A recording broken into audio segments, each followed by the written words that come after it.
It's going good so far. I just wish it were done already. I actually have this book. They're so stupid. Are you on the beach, Rothrin? Where did all the time go? Hey guys, and welcome back to Grayson's Bookmark. Here on this channel I make all types of writing and bookish content, and today's video is a writing one. Specifically, I'm getting into the fourth draft of Seaside. I'm getting into my beta reader feedback. It's a lot to process, a lot to take notes on. Things are happening for Seaside. You will see me at the end of the video, and without further ado, let's get into it. Hello everyone! In this video you'll see a lot of clips. They're mostly check-ins, but I wanted to start this vlog with a little bit of live action. Yes, very exciting. Creating the fourth draft document. And a large portion of this video is also me going through my beta reader feedback. Here you can see me start to take notes.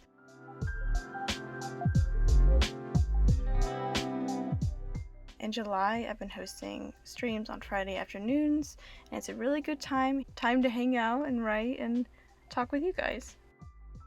And here's the aftermath of that event.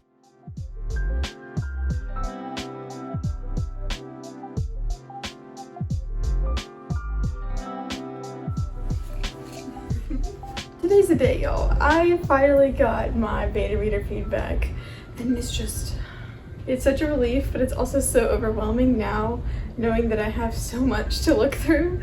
Earlier today, I did a live stream. It was just like, it was so nice to be able to do that again.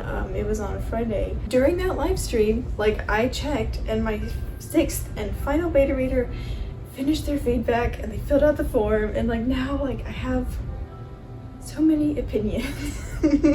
It's refreshing to get opinions and feedback that isn't my own. It's good to have a fresh take and a fresh perspective on the work, because I'm so like in it, and these readers are picking out things that I didn't even know I was doing, and that feels both flattering but terrifying. Like, how can I not know that I did that? You know what I mean? I like abandoned Project Popstar during my fourth sprint to start going through feedback, and I currently have 2 pages. Some might call that 1 page of notes, and it's just, yes, it's good. All is well. Today is the day where I'm starting beta reader feedback. I guess I'll update you when I have more opinions and more like things to summarize, because I just started my feedback. But I've gone through a couple questions, and something that's interesting that I've noticed is that some people's favorite character. Hey guys, it is currently Saturday, July 16th. And I've gotten through about half of my beta reader feedback so far. And something that I was trying to say earlier is that I noticed, let me phrase it this way. I asked the question, who is your favorite character and who is your least favorite character? And it's so interesting how people view characters differently based on how, like, their own experiences, their own life, and the books they've read before. And here's what I want to say, is that 2 people thought A-List was their favorite character, and like rightfully so, she's great. But like one person, A-List was their least favorite character. I'm like, how is this possible? And everybody doesn't like Nate, and that's fine. I don't like Nate. I'll do something with him in the fourth draft, but like, I guess this feedback is good. It's good to know that like not everyone is going to like everything that you put in your book, and I think that's good to like prepare me for, I don't know, just like future author feedback, or like just people's opinions. Like now I've gotten a total of 10 people reading my book so far that are not me. Like this round of 6 is just, it's so helpful because I've been taking notes. I've got about, so you've seen this page before, I've got this and then this, but then I started filling out some more. I've got everyone's opinions on the side characters. Some characters need to be differentiated. For example, Julian has an aunt and a mother in the same household, and some people were confused about what their roles were in the family, or like how to separate them. So like I need to work on that, but also like how people feel about Luca and Julian's relationship, Luca's arc, Julian's arc. I'm just about to get into Aethys's arc for my next pages of notes. I also got some new pens. They are such pretty colors. It's called the Summer Festival Collection. And they're these colors, and they're so pretty. So yeah, I'm gonna be using these and doing some more feedback. I will talk to you when I talk to you. Okay, I can see the book changing in my mind, and I just want to get back to it already, but I gotta finish this dang feedback first.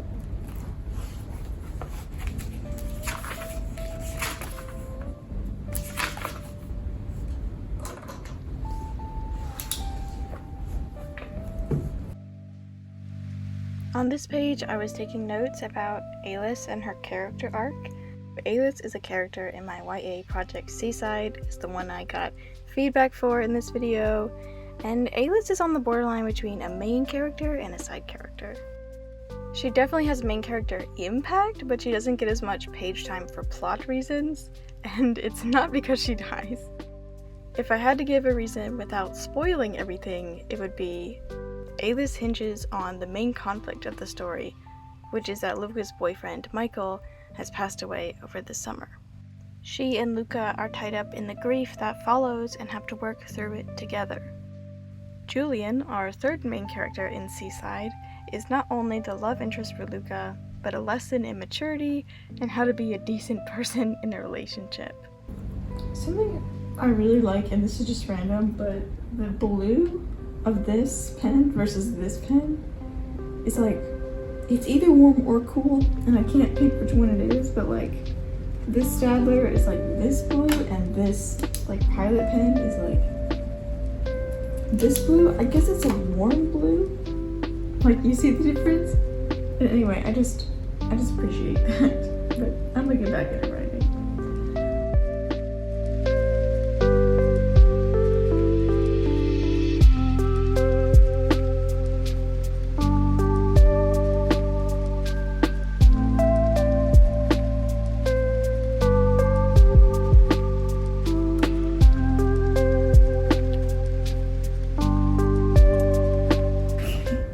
I just wanted to read you something.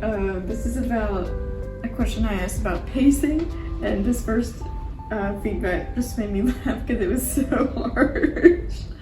And it's, the beginning was excruciatingly slow, and the first few interactions between Luca and Julian were drawn out without any chemistry or substance.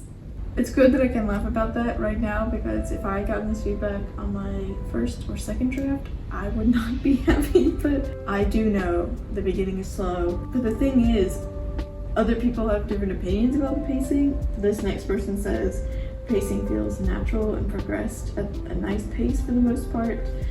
Next person says the ending is slow and stuff in school skipped over. And then these other two people say the ending is fast. So like, I have all different opinions on the pacing of the book, and I guess I just need to figure out how I feel about it and take what feedback feels the most right for this book and this project. A little frustrating to get differing opinions, but it's good to see different people's perspective on the book.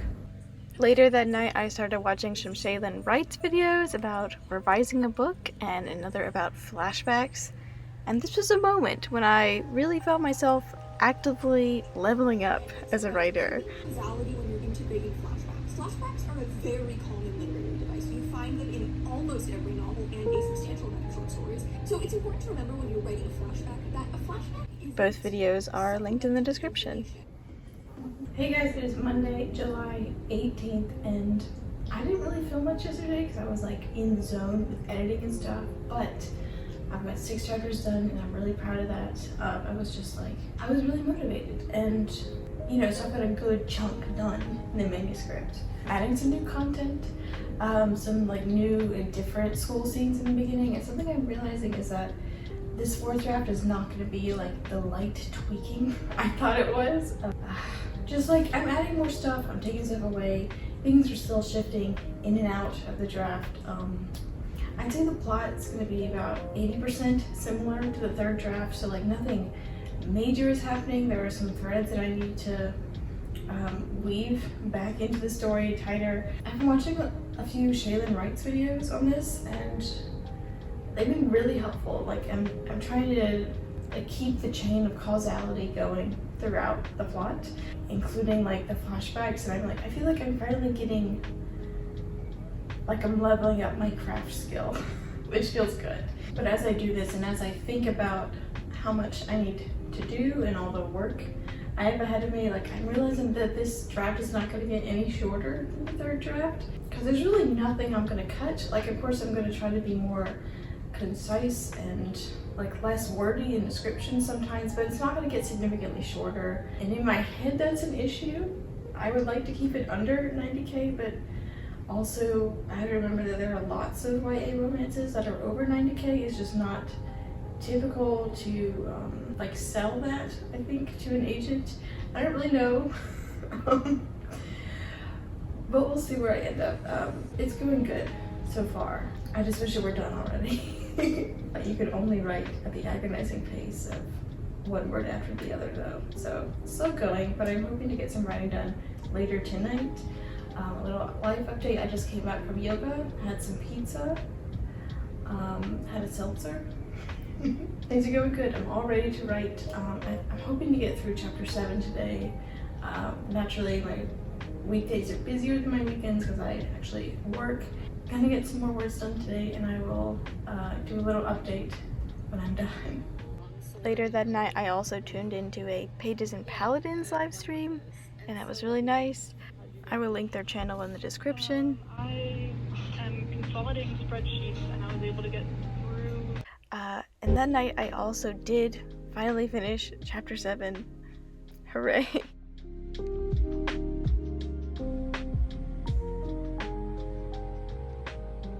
Oh, and on Wednesday, I started chapter 8, so here, you can watch me struggle to type it.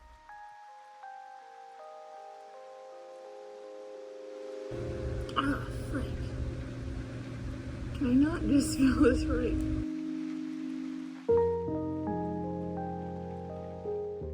At night, this was the particular lo-fi I listened to. It will also be in the description. And I also realized I needed to take a little trip to my bookshelf.